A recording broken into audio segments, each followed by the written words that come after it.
Hello everyone, it's Nick here with Nick's 80s Hard Rock CD album review. We're still in the year 1984 and we're going to look at the band Rat, their first album, and it's called Out of the Cellar, and this was released in March 1984.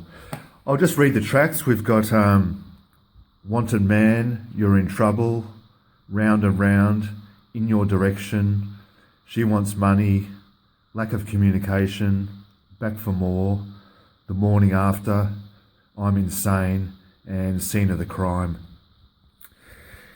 Now, here's the band members here, in all their former glory. On the far right, you've got Warren DeMartini, guitar. Next to him on the far left, Warren DeMartini, the guitar. Next to him is Bobby Blotzer, the bass player. Stephen Pearcy in the middle there, lead singer. Robin Crosby, guitar player. He actually died quite a few years ago, so he's no longer with us. And on the end there, Juan Crouchier. I think that's how you pronounce it. I don't know, but he's the bass player. Yeah. Now this album was just a huge success for him, and it just went. It soared up the charts. The singles released were Wanted Man, which reached number 87 on the Billboard Hot 100 charts, and also reached number 38 on the Billboard Mainstream charts. Another single called Back for More, which reached number 27 on the Mainstream rock charts. Now, it was their big hit single called Round and Round, which sort of redefined, it was one of those redefining songs of the hard rock 80s. It's just so catchy. As I said, it's called Round and Round, and it will stick in your head. It's a great, fun rock track. And that song reached number 12 on the Billboard Hot 100 chart, and number 4 on the Mainstream charts in America. Now this album, it reached number 7 on the Billboard 200 album charts and number 12 on the Canadian charts. So it did remarkably well, absolutely remarkably well for a debut album. When back then, 1984, they were sort of competing, obviously with the likes of Van Halen and Motley Crue. Speaking of Motley Crue, these guys were very good friends with Motley Crue. These two bands were very good friends with each other.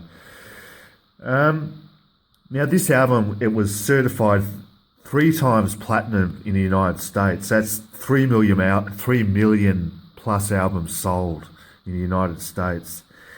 And it reached gold status in Canada, 50,000 albums sold. So it was just a huge album for these guys, and it's got a really good vibe to it. Now I just listened to this literally about 5 minutes ago, and it's a great way to start the day. It really is. Listening to this album, it gets you in an upbeat mood. Especially since I've got to go to work in a couple of hours, so it's a great start to the day, and it's got great guitar riffs, and it's got the choruses, and it's just got a good vibe to it, just a really feel-good vibe to it. And actually, I don't know whether you can see properly, but that woman there, that on the front cover, you can't see her face, but her name's Tawny, I forget her second name, but she actually appeared in a lot of Whitesnake music videos, Whitesnake being one of the other massive 80s hard rock band, but yeah, she appeared in a lot of Whitesnake's music videos. So there you go.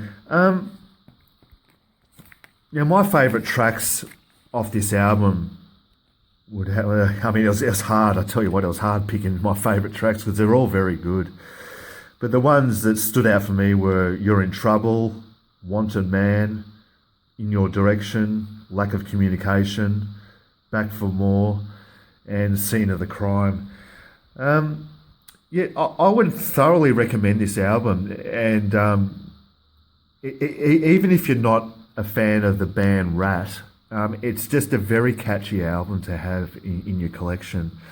And I actually used to have this back in the day on cassette tape.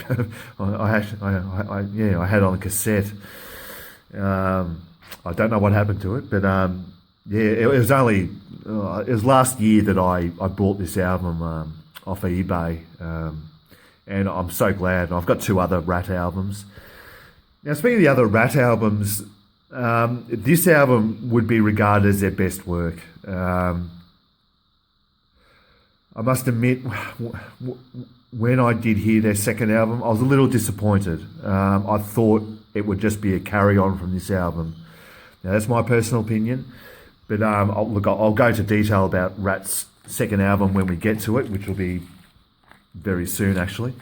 But this album is just a fine piece of work, and